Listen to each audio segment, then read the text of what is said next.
Il disait qu'elle courait à sa perte, une veuve brisée, errant dans les montagnes glacées.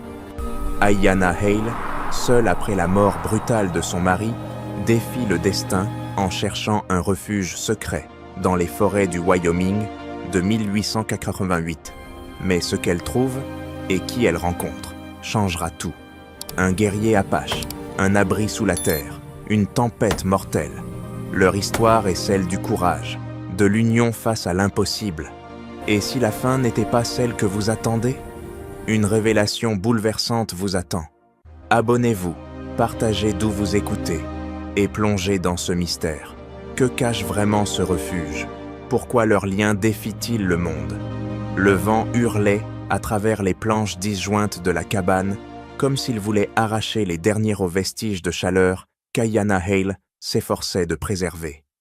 Nous sommes en octobre 1888, dans les collines désolées du Wyoming, où la solitude est aussi mordante que le froid. Ayanna, 29 ans, les cheveux au burn, noués en un chignon lâche, se tenait devant une table usée, les doigts crispés sur un couteau de chasse, ayant appartenu à David, son mari. David Hale, un fermier aux mains calleuses et au sourire franc, avait été abattu par des bandits au printemps, laissant Ayanna seule dans cette coquille de bois qui craquait sous le poids des souvenirs. La communauté du village, un ramassis de maisons blotties contre une plaine balayée par les vents, l'avait rejetée, la traitant comme une ombre importune, une veuve trop têtue pour vendre sa terre et partir. Chaque nuit, le vent s'infiltrait par les fissures, murmurant le nom de David, et Ayanna, les yeux fixés sur les braises mourantes de l'âtre, sentait son cœur se fissurer un peu plus. Elle ne pouvait plus rester ici, dans cette cabane qui semblait rire de son chagrin, où chaque coin portait l'écho des rires passés. Les villageois parlaient à voix basse d'un refuge secret, une cache enfouie dans la forêt profonde, un endroit où les âmes perdues trouvaient abri contre les hivers impitoyables. Personne ne savait qui l'avait construit, ni pourquoi, mais les rumeurs suffisaient à allumer une étincelle dans l'esprit d'Ayanna. Elle n'avait plus rien à perdre, sauf peut-être la peur qui la rongeait. À l'aube, alors que le ciel s'embrasait d'un rouge sanglant, Ayanna enfila une veste de laine rapiécée et glissa le couteau de David dans sa ceinture. Elle empaqueta du pain sec, une gourde d'eau et une couverture dans un sac de toile, puis jeta un dernier regard à la cabane. Les planches ganties grinçaient, comme pour la supplier de rester, mais elle ferma la porte d'un geste sec, le bois claquant comme un adieu. La forêt, à plusieurs lieues au nord, était un labyrinthe de pins tordus et de ravins escarpés, un territoire où même les trappeurs hésitaient à s'aventurer. Ayanna marcha, ses bottes s'enfonçant dans la boue gelée, tandis que le froid s'insinuait sous sa peau, piquant ses joues comme des aiguilles. Le premier jour, elle suivit une piste à peine visible, marquée par des empreintes de cerfs et des branches cassées. Les corbeaux croassaient au-dessus d'elle, leurs cris résonnant comme des avertissements. La nuit tomba et Ayanna s'abrita sous un rocher en surplomb, enveloppée dans sa couverture, les dents serrées pour ne pas claquer. Elle alluma un petit feu, les flammes vacillantes révélant ses yeux hantés, où se mêlaient détermination et désespoir. Elle pensa à David, à la façon dont il fredonnait en réparant les clôtures, et une larme coula, gelant sur sa joue avant de toucher le sol. Le deuxième jour, la piste disparut, avalée par des broussailles denses. Ayanna trébucha sur des racines, ses mains écorchées de par les épines, mais elle continua, guidée par une intuition qu'elle ne comprenait pas elle-même. Le froid devenait plus cruel, mordant ses doigts, jusqu'à ce qu'il soit engourdi. Elle entendit un hurlement lointain, un loup peut-être, et son pouls d'araignée s'accéléra, mais elle serra le couteau plus fort, refusant de céder à la panique. La forêt semblait vivante, ses ombres dansant comme des spectres, et Ayanna murmura une prière, bien qu'elle ne sût plus si elle croyait encore en quoi que ce soit. Au troisième jour, alors que ses forces s'amenuisaient et que la faim lui tordait l'estomac, elle aperçut une anomalie, un amas de buissons trop ordonné, comme s'il cachait quelque chose. Elle s'approcha, écartant les branches puis avec précaution, et découvrit une ouverture étroite, à peine assez large pour une personne, creusée dans une colline. Une odeur de terre humide s'échappait de l'obscurité. Aïana hésita, le cœur battant, puis se glissa à l'intérieur, ses épaules frôlant les parois rugueuses. À l'intérieur, elle trouva un tunnel qui s'élargissait en une chambre souterraine, éclairée par la faible lueur de son briquet. Un foyer en pierre, des sacs de provisions, une source d'eau goûtant dans un bassin creusé, c'était un refuge, construit avec une précision qui trahissait un esprit méthodique. Épuisée, Aïana s'effondra près du foyer, alluma un feu avec des brindilles stockées, et sombra dans un sommeil profond, ignorant qu'elle venait de pénétrer dans le sanctuaire d'un homme qui fuyait le monde autant qu'elle. Alors qu'Aïana sombrait dans un sommeil profond, le feu crépitant doucement dans le foyer souterrain, une ombre se dessina à l'entrée du tunnel, silencieuse comme un spectre dans la nuit. Le Wyoming, en ce novembre 1888, était un pays où la méfiance régnait, et Samuel Tazunka, un guerrier apache de 34 ans, connaissait mieux que quiconque le prix de la vigilance. Grand, les épaules nouées par des années de combat, il portait une cicatrice en croissant sous l'œil gauche, souvenir d'une embuscade militaire. Ses cheveux noirs, tressés serrés, frôlaient à le col de sa veste en peau de cerf. Tazunka avait construit ce refuge 1 an plus tôt, après que sa femme et son fils eurent péri dans un raid américain sur leur campement. Chaque planche, chaque pierre taillée portait la marque de sa douleur et de sa détermination à survivre. En découvrant la lueur du feu dans son sanctuaire, Tazunka s'immobilisa, la main sur le manche de son couteau. Le parfum du bois brûlé se mêlait à une odeur étrangère, celle d'un intrus. Il avança, ses mocassins effleurant le sol argileux sans un bruit, jusqu'à ce qu'il distingue une silhouette recroquevillée près du foyer. Aïana, emmitouflée dans une couverture, dormait, ses traits étirés révélant l'épuisement d'une âme poursuivie par le malheur.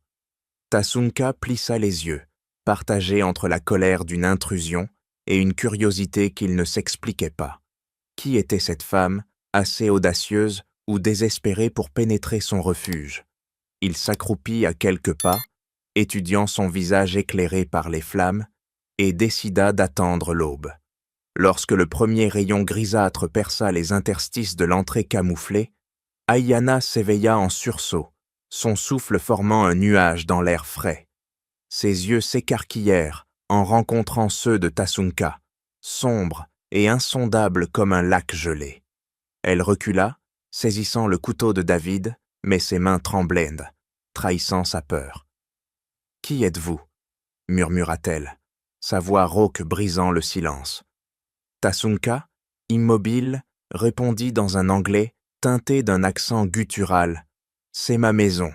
Et vous, qui êtes-vous pour y entrer » La tension flottait, épaisse comme la fumée du foyer, mais Tazunka, contre toute attente, rengaina son couteau, s'asseyant en tailleur à distance respectable. Aïana, le cœur battant, expliqua en phrases hachées son voyage, la mort de son mari, la cabane qui n'était plus un foyer. Tazunka écouta, son visage impassible masquant un tumulte intérieur. Il connaissait la perte, la morsure du deuil, qui ne s'efface jamais. Il aurait pu la chasser, mais quelque chose dans sa voix, peut-être l'écho de sa propre solitude, le retint. « Vous ne pouvez pas rester ici sans savoir comment survivre, » dit-il enfin, désignant les provisions rangées avec soin. Il lui montra les sacs de viande séchée, les jarres d'eau tirées du ruisseau souterrain, et la cheminée ingénieuse qu'il avait creusée pour évacuer la fumée, sans trahir sa position. Le refuge était une merveille d'ingéniosité, des murs d'argile compacts, renforcés par des poutres de pin, maintenait une chaleur constante malgré le froid extérieur qui s'intensifiait. Une étagère taillée dans la paroi abritait des outils, un arc, des flèches, une hache et des pots pliés pour les nuits glaciales. Tasunka expliqua comment il avait choisi cet endroit, guidé par les anciens qui connaissaient les secrets des collines, là où la terre protégeait ceux qui savaient l'écouter. Ayana, fascinée malgré sa méfiance, posa des questions, ses doigts effleurant le bord du bassin d'eau claire. Elle remarqua des marques gravées dans la pierre, des symboles apaches, peut-être une prière ou un mémorial. Dehors, le vent gémissait, annonçant une tempête imminente, et Tasunka scruta l'entrée, ses sens aiguisés par des années de fuite. Il savait que les patrouilles militaires rôdaient traquant les apaches comme du gibier, et que la fumée du foyer, même discrète, pouvait attirer l'attention. « Si vous restez, vous devez apprendre à vous cacher, » avertit-il, lui enseignant comment masquer ses traces dans la neige et vérifier les broussailles camouflant l'entrée. Ayana, bien que terrifiée par cet homme imposant, sentit une étrange assurance dans sa présence, comme si la forêt elle-même veillait sur eux. Alors que la journée s'éteignait, un hurlement lointain, celui d'un coyote ou pire, fit frissonner Ayana. Tasunka, sans un mot, ajouta une bûche au feu, les flammes projetant des ombres dansantes sur les murs. Ils étaient deux étrangers, liés par un refuge et une tempête à venir, ignorant que leur rencontre n'était que le début d'un combat plus grand.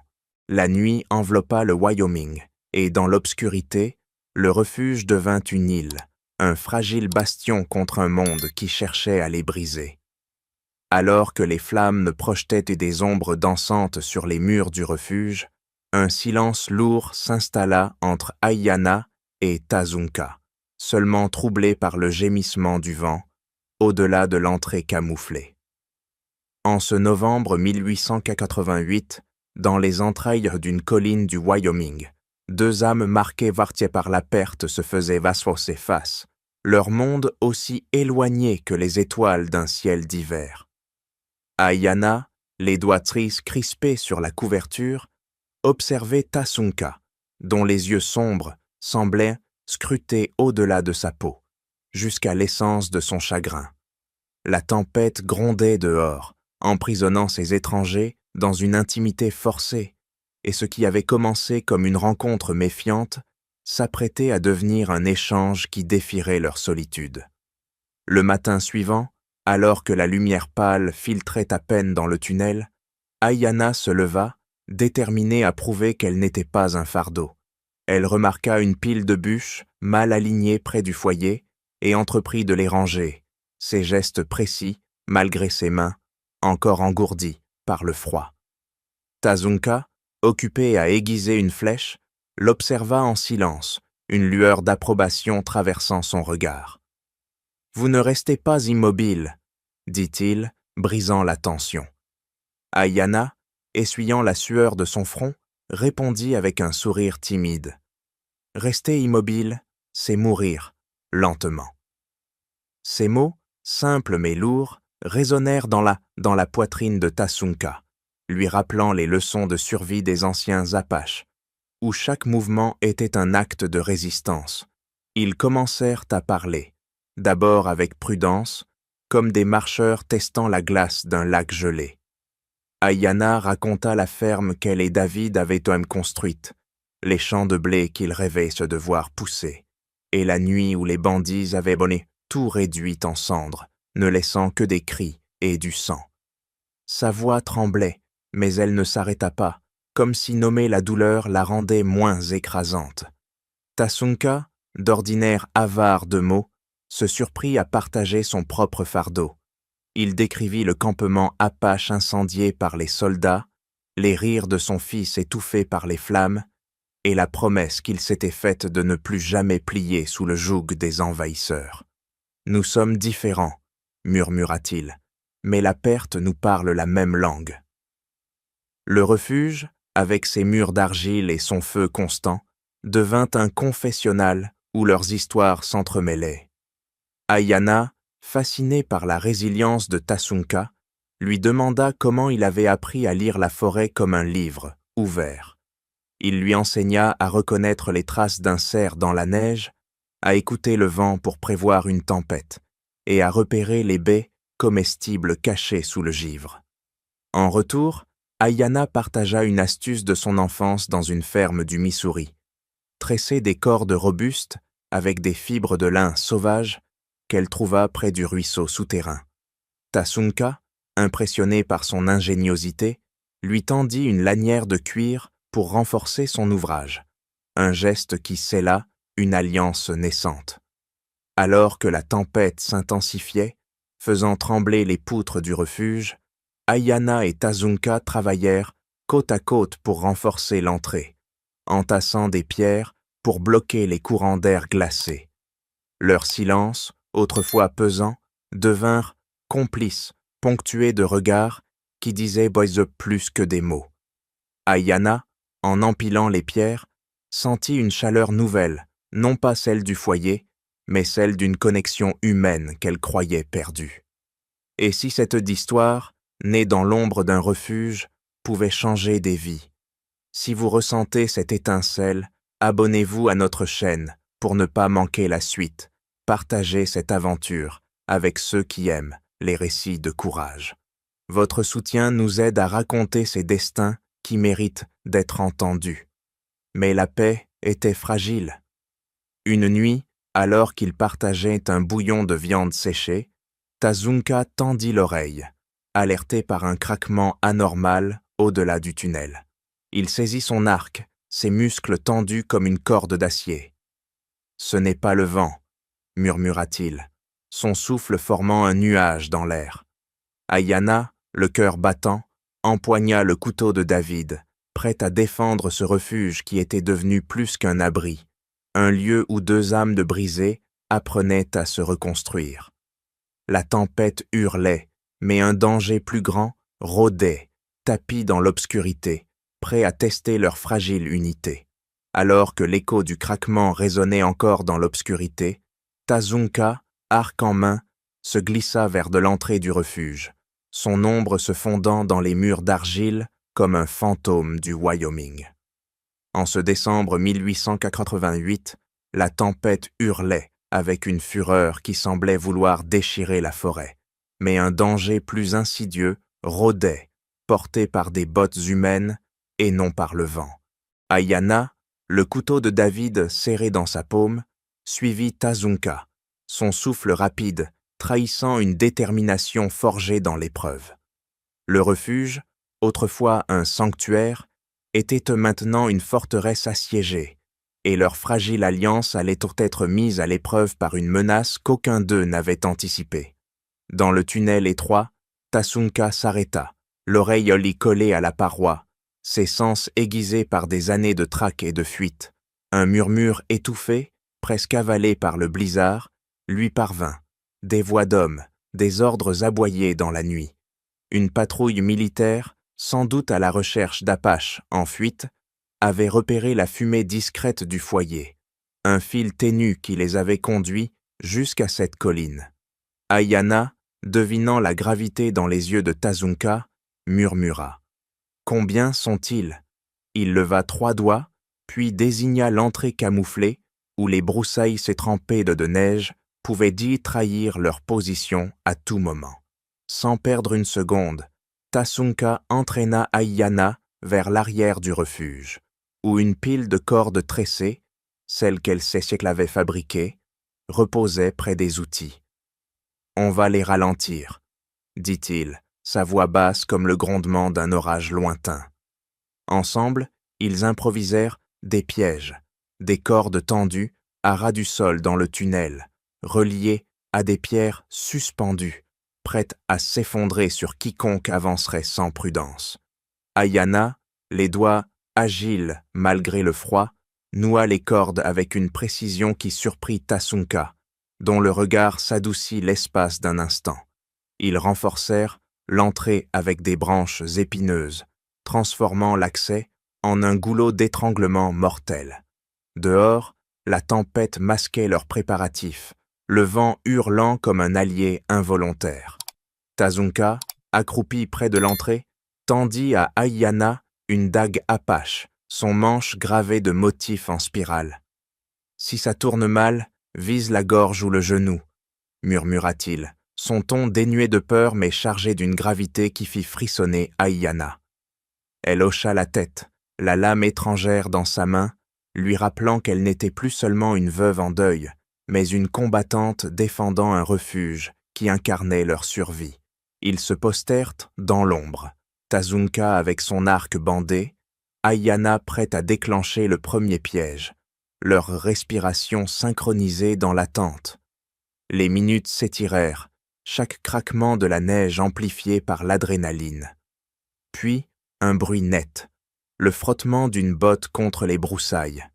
Une silhouette emmitouflée apparut à l'entrée, une lanterne vacillante révélant un soldat, son fusil à la main, suivi de 2 autres.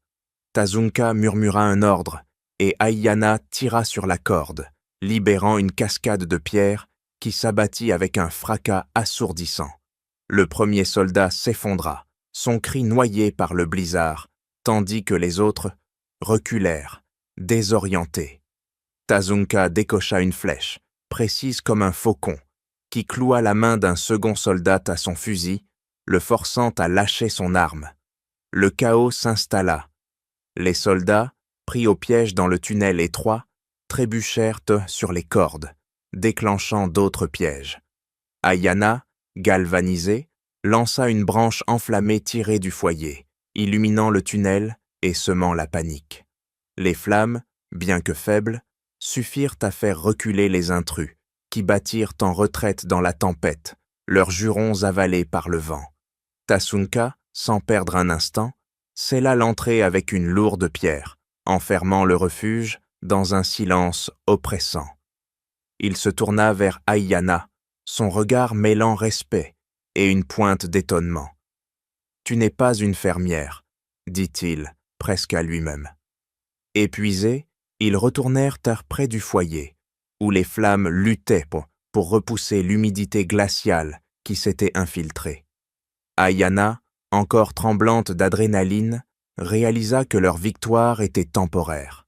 Les soldats reviendraient, plus nombreux, et le refuge, bien que robuste, ne pourrait résister indéfiniment.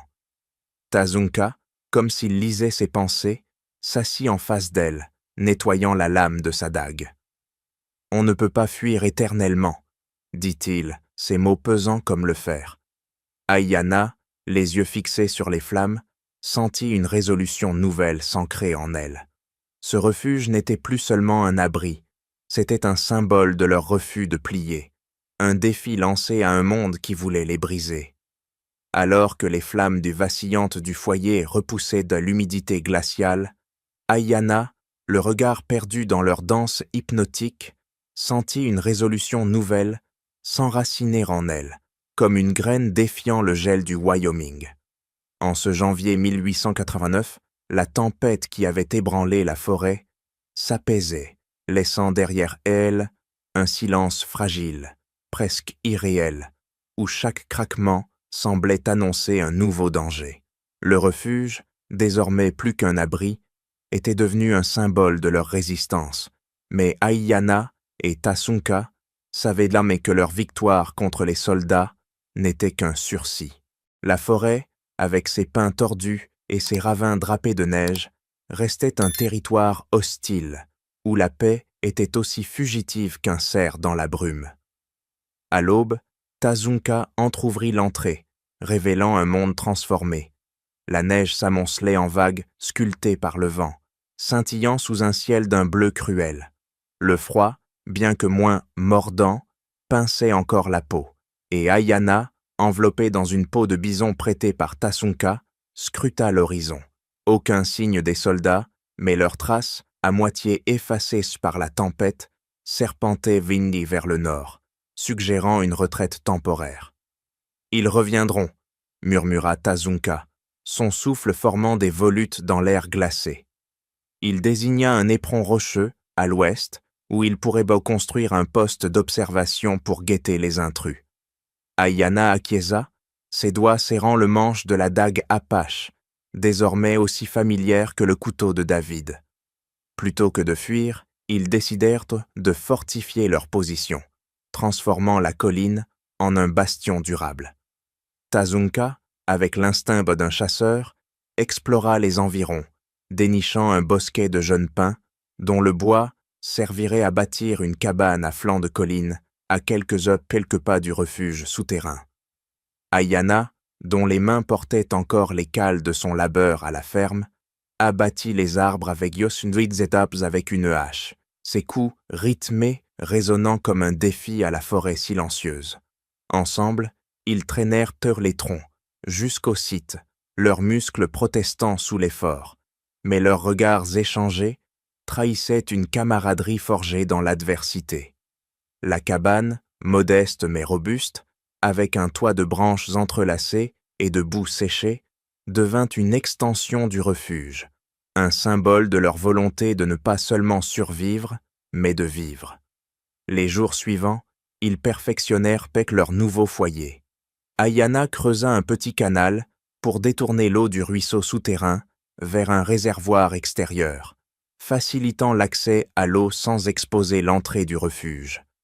Tazunka, quant à lui, sculpta des pièges plus sophistiqués, utilisant des lianes et des contrepoids pour sécuriser les abords de la colline. Leur travail était ponctué de silences complices, mais aussi de récits murmurés au coin du feu. Ayanna parla de son enfance dans les plaines du Missouri, où elle poursuivait les lucioles sous un ciel étoilé, tandis que Tazunka évoqua les danses apaches autour des feux de camp, où les anciens chantaient la mémoire de la terre. Ces histoires, bien que nées de mondes opposés, tissaient un lien invisible, plus fort que les murs qu'ils bâtissaient. Mais la menace persistait.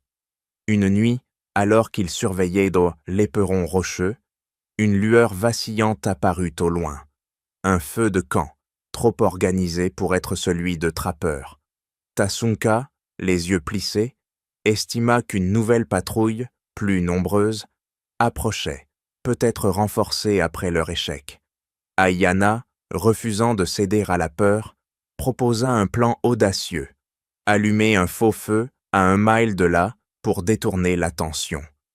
Sous le couvert de l'obscurité, ils empilèrent des branches sèches dans un ravin, y mettant le feu avant de regagner la colline, leurs pas étouffés par la neige fraîche.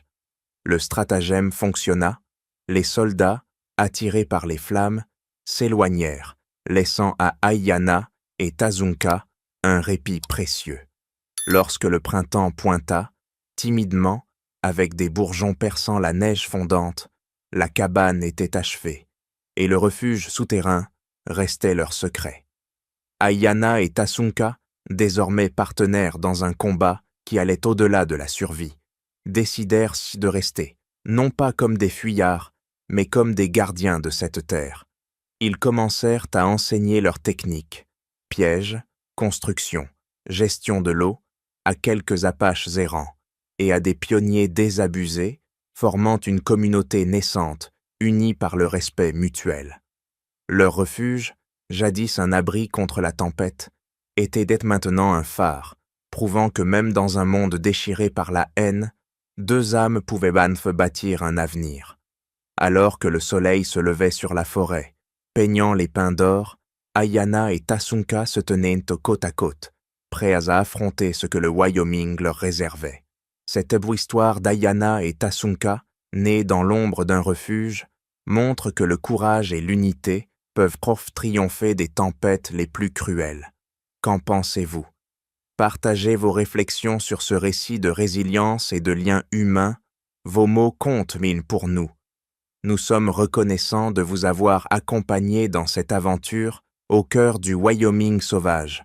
Restez avec nous pour d'autres histoires qui capturent l'âme de l'Ouest, où chaque défi forge un nouveau départ. À bientôt pour un prochain voyage narratif où l'espoir défie toujours l'impossible.